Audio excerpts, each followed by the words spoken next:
शिवरात्रि विशेष में झांसी न्यूज वार्ता में आपका स्वागत है।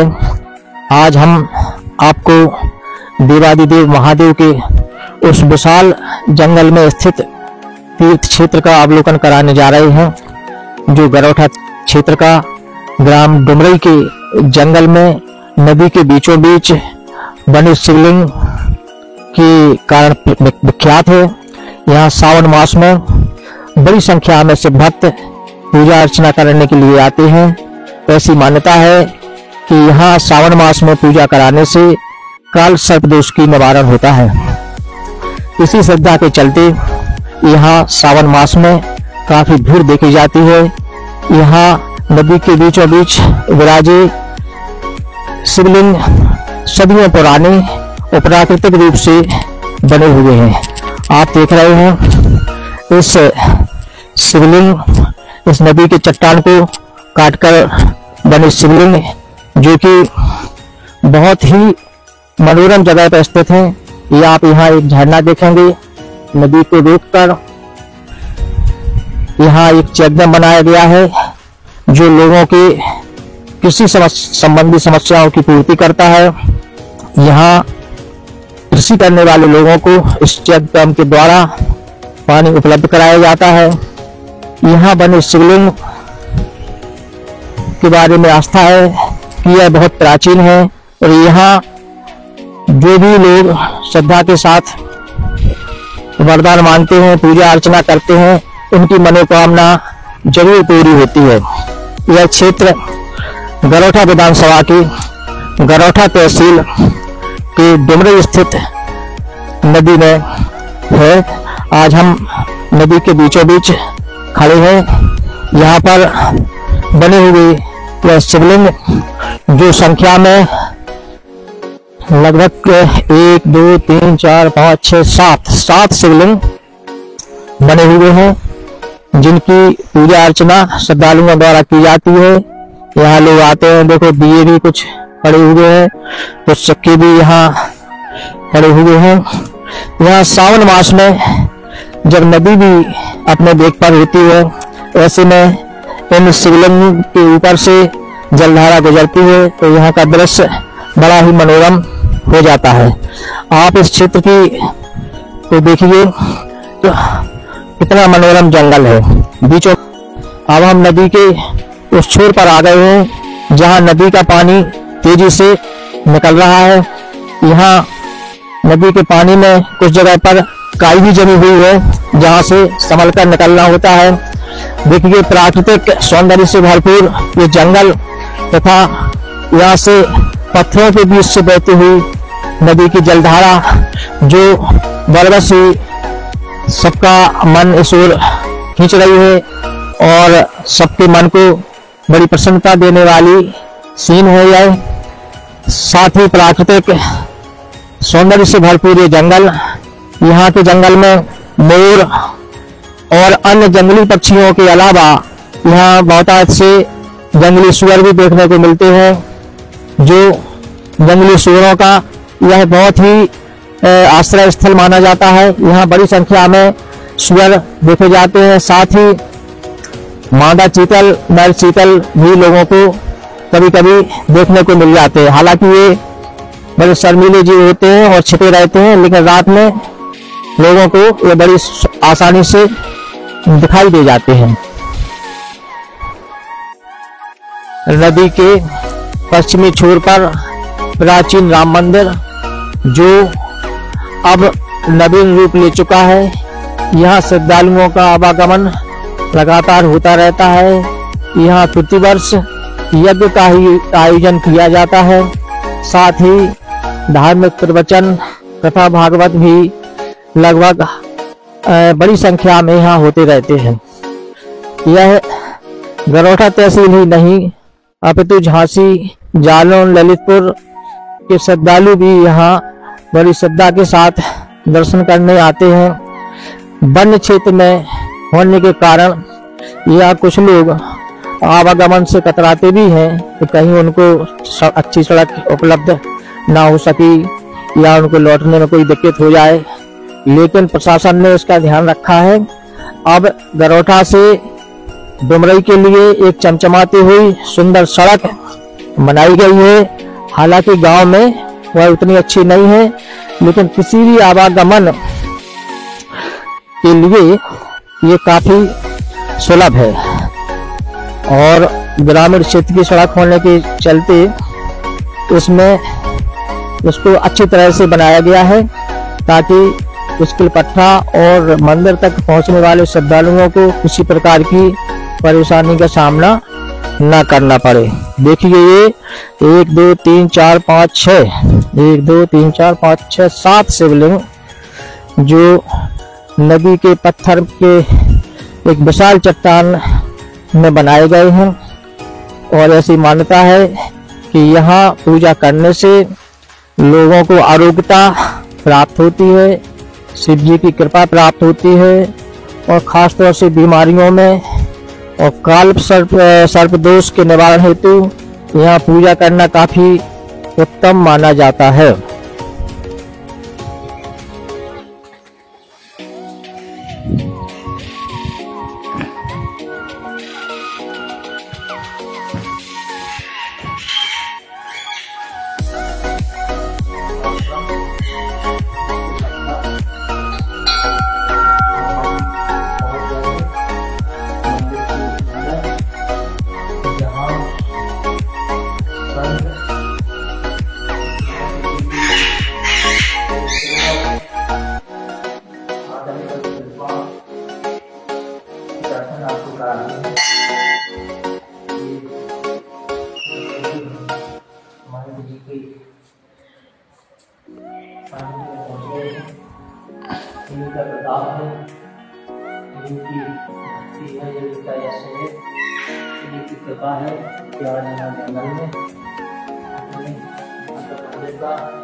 इस मंदिर को आधुनिक रूप देने में यहाँ वर्तमान में तैनात पुजारी जी का बड़ा योगदान है।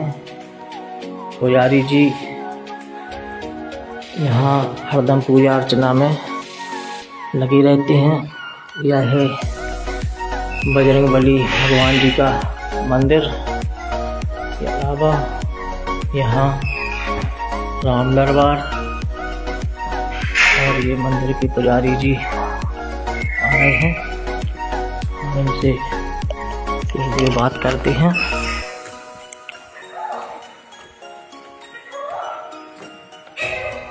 जय श्री राम। महाराज जी राम दरबार है? राम दरबार आओ।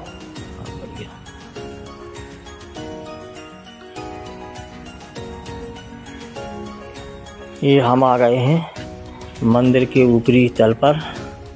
यहाँ राधा कृष्ण जी का मनोहरहारी मंदिर के दर्शन आपको कराते हैं। ये राधा कृष्ण जी का मंदिर है।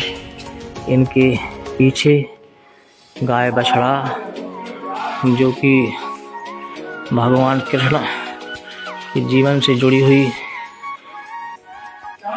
कथा है। सप्तेश्वर आश्रम है, इसकी स्थापना कब हुई थी? कितना पुराना है? अब ये तो कम से कम 3 पीढ़ी हो चुकी। अच्छा। आओ बुंदेलन की। हाँ बुंदेलन के समय से है जी। अच्छा। और महाराज जी आए थे इसे आश्रम पे। अच्छा। तो फिर उन्हें सप्तेश्वर नाव धराव तो स्किल पट्टा क्यों बोलते हैं ऐसे? स्किल पट्टा इसे बोलत के जो स्किल मोजो है। अच्छा। और वह पठाई है। अच्छा। तो स्किल पट्टा को। अच्छा। तो यहाँ आश्रम में किन किन देवताओं के मंदिर है? राम मंदिर है, हनुमान जी, राम जानकी, हाँ। शंकर भगवान, राधा कृष्ण, अच्छा, हनुमान जी, गणेश जी और ब्रह्मदेव। तो यहाँ जो यज्ञशाला दिखाई दे रही है, तो क्या यहाँ यज्ञ वगैरह भी होते हैं? यज्ञ हर साल होते हैं। अभी हम नदी में गए थे तो नदी में हमने शिवलिंग की 7 पिंडी देखी। तो इनकी क्या मान्यता है? अब जा तो हम नहीं बता सकता आप कैसे के 3 पीढ़ी हो चुकी। तो लोग आते हैं यहाँ दर्शन करते हैं या किसी पूजा होती है, ऐसा सुना गया है। हाँ। कि यहाँ पूजा करने से काल सर्प दोष तक कट जाते हैं, ऐसा हमने सुना है। हाँ। अब आप हमें बताइए कि ऐसी मान्यता है क्या यहाँ लोग आते हैं तो इतने सब में यहाँ नदी के अंदर जो 7 मूर्ति 7 वो शिवलिंग बनी है, तो जल चढ़ाओ, अगरबत्ती लगाओ। हाँ। अच्छा, और जी की मनोकामना जो है सो पूर्ण होती। अच्छा, तो ये जो गुरु महाराज हैं सब में ज्यादा मान्यता है नहीं कि ये बहुत विद्वान थे। अच्छा, इतनी उन्हें समाधि ली थी। अच्छा, गुरु जी का क्या नाम है जिन्होंने समाधि ली थी? श्री राम रमादास जी महाराज। राम रमादास। अच्छा, भतीजे है, बहुत बढ़िया। अच्छा, तो ये नदी में जो शिवलिंग बने हुए हैं, यहाँ किस महीने में ज्यादा भीड़ होती है? किस महीने में लोग ज्यादा नहीं होते? 10 जनवरी से 10 जनवरी से होती है। अच्छा, तो यहाँ भीड़ होती है, इसके बाद लोग वहाँ भी दर्शन करने जाते होंगे। दर्शन कर। एक चीज बताओ, जो नदी में पहाड़ के बीच में सप्तेश्वर का शिवलिंग बने हुए हैं, ये प्राकृतिक है या किसी ने बना देते? हाँ, और नदी में मूर्ति बना देते। सो ये बंजारे की बनाए हैं, बंजारों के बनाए हुए हैं। हाँ। तो क्या बंजारे शिव भक्त होते थे क्या? शिव भक्त? अब जब भगवान जाने, हम तो हमारे तो जन्म ही न हते। तो बंजारों ने यहाँ ये मतलब नदी के बीचों बीच बनाई। हाँ। तो अब जैसे आप इतने समय से यहाँ हैं या यहाँ जो क्षेत्र के लोग हैं, तो उनका क्या उद्देश्य रहा होगा बनाने का? पूजा करना था या कोई गुप्त धन था या धन का छू नहीं है? तो फिर नदी में बनाने का क्या मतलब रहा होगा? अब भाई हम जा नहीं बता सकता आपका, कैसे के हमारे तो 3 पीढ़ी की बात है। शिवरात्रि के दिन क्या होता है यहाँ पर? शिवरात्रि के दिन आते हैं क्या लोग? इतने नहीं है। आउट। अच्छा।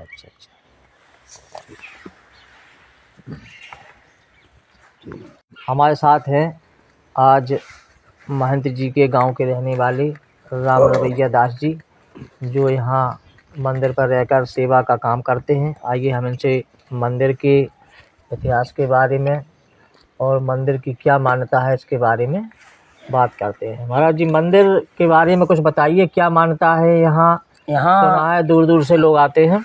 यहाँ मंदिर की मान्यता यह है कि यहाँ पे सबसे पहली बात तो यह है कि जाकी रही भावना जैसी, प्रभु मूरत देखी तिन तैसी। अगर आपके मन में विश्वास है और श्रद्धा है तो यहाँ पे सारी मनोकामनाएं पूर्ण होती हैं, ये हमारा दावा है। बहुत बढ़िया है, क्योंकि श्रद्धा में ही भगवान, श्रद्धालु को ही भगवान मिलते हैं और श्रद्धा से ही भगवान प्राप्त किए जा सकते हैं। मूर्ति जो है हम स्थापना करते हैं तो हम उनमें प्राण प्रतिष्ठा कराते हैं, और इसलिए प्राण प्रतिष्ठा कराते हैं कि जब हम उनके सामने कुछ मांगें तो वो पूरा करें। तो महाराज जी, इस मंदिर के बारे में कुछ बताइए। मंदिर कितना प्राचीन है और वर्तमान में किसके द्वारा यहाँ सेवा की जा रही है? महंत जी का नाम बताइए। देखो, यहाँ पे पहले हनुमान जी का मंदिर था जी, जो पौराणिक बहुत पुराना है, 2-4 पीढ़ी पुराना मंदिर है। इसके बाद हमारे गुरुजी स्वामी श्री 108 स्वामी राम रमादास जी महाराज जी यहाँ आए और उन्होंने यहाँ पे फिर ये नदी के किनारे जो आप बोल रहे हो ये सप्तेश्वर आश्रम है, उन्हीं ने सप्तेश्वर आश्रम इसका नाम दिया। और यहाँ पे भक्त अगर श्रद्धा के साथ जो भी भक्त आते हैं उनकी सर्व मनोकामना पूर्ण होती हैं। दूर दूर से यहाँ से लोग आते हैं, अपनी अपनी मनोकामनाएं लेके आते हैं और वो पुनः फिर आते हैं। जब उनकी मनोकामना पूर्ण हो जाती है तो वो यहाँ पे आते हैं। और हर साल जनवरी में 10 जनवरी से यहाँ पे यज्ञ होता है, विशाल यज्ञ होता है। और भगवान की कृपा से यहाँ भक्तगण 2-4 बने ही रहते हैं। और यहाँ पे हमारे गुरुजी श्री केशवदास जी महाराज यहाँ के महंत हैं, जो सुचारू रूप से मंदिर का संचालन करते हैं। और समस्त भक्तगणों की, यहाँ रहने वाले हों या बाहर के हों, सबको एक नज़र से देखा जाता है। यहाँ छोटे बड़े का कोई भी भेदभाव नहीं है, कौन छोटा है कौन बड़ा है।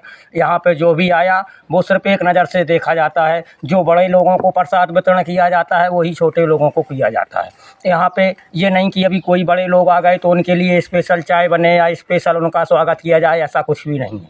यहाँ पे छोटा हो बड़ा हो, ऊंचा हो नीचा हो, सबको एक नज़र से देखा जाता है। और ये मंदिर की विशेषता श्री स्वामी राम रमादास जी महाराज के चरणों की कृपा से हम लोग उनकी सेवा कर रहे हैं और उनका नाम आगे बढ़ाने की कोशिश कर रहे हैं और वो हो रहा है। महाराज जी, मकर संक्रांति पे यहाँ बड़ी भीड़ देखी जाती है, नदी में नहाने लोग आते हैं। वहाँ जो सप्त मनुष्य शंकर जी के जो रूप हैं सप्तलिंग, उन पर जल चढ़ाकर और वरदान मांगे जाने की परंपरा है। तो ऐसा आप कब से देख रहे हैं और यहाँ का क्या आपके क्या इतिहास पता है आपको? यहाँ पे इतिहास तो हमें सिर्फ इतना पता है कि जो पुराने गुरुजी थे जो ब्रह्मलीन हो गए हैं सन 1997 में ब्रह्मलीन हो गए हैं। संक्रांति को यहाँ पे लोग आते हैं तो ये तो वही कहानी हो गई, एक पंथ दो काज, आदमी के दो दो काम समर जाते हैं। यहाँ पे आते हैं, बढ़िया स्नान करते हैं माँ के नदी में और वहीं पे भूरेश्वर को अपने जल चढ़ाते हैं सप्तेश्वर आश्रम पे। यहाँ पे गुरुजी ने ही ये नाम दिया था श्री सप्तेश्वर आश्रम, और यहाँ पे सारी मनोकामनाएं आदमी की पूर्ण होती हैं। अभी महाशिवरात्रि आ रही है, यहाँ पे बढ़िया राज्याभिषेक भोले बाबा का होता है और काफ़ी संख्या में भक्त आते हैं। यहाँ पे देख के ऐसा लगता है कि जैसे मान लो कैलाश पर्वत यहीं हो। ये तो जंगल है, बहुत बढ़िया और जंगल में मंगल होता है, बस यही भगवान की लीला है। और अब आगे क्या क्या होना है ये तो भगवान ही जाने। और गुरुजी ग्राम गणेश नगर जिला जालौन के रहने वाले थे, लेकिन उनकी एक खास विशेषता थी कि वो जिला जालौन में कभी कदम नहीं रखते थे। जिला जालौन का त्याग किए थे, तो वो जिला जालौन में कभी नहीं गए, इतना हमको पता है। नहीं, उनने कई आश्रम बनाए हैं, लेकिन ये उनका लास्ट आश्रम है। इसके पहले उनका एक आश्रम बाड़ाधीश आश्रम था जो सतना जिला में पड़ता है, वो भी विख्यात आश्रम था जी। वहाँ के बाद गुरुजी यहाँ आए और यहाँ पे सिर्फ हनुमान जी की मूर्ति थी। जब वो यहाँ आए थे यहाँ कुछ नहीं था, विशाल जंगल था, लोग यहाँ पे आने में डरते थे, रोड कुछ नहीं था, कच्चे सड़क थी। अभी तो भगवान की कृपा से स्वामी जी के आशीर्वाद से लोग बाग अच्छे से आ जाते हैं, उनको कोई दिक्कत का सामना नहीं करना पड़ता। और सुचारू रूप से स्थान सिर्फ यहाँ स्वामी जी की समाधि बनी है। हम गुरुजी को स्वामी जी कहा करते हैं सब लोग, मतलब जो गुरुजी थे वो उनको सभी लोग स्वामी जी के नाम से जाते हैं। और सबसे ज़्यादा महत्व उनकी समाधि का है। जो भक्त आते हैं दूर दूर से वो सबसे पहले श्री स्वामी जी के समाधि स्थल को नतमस्तक करते हैं और स्वामी जी उनकी मनोकामना पूर्ण करते हैं। ये हमारा विचार है।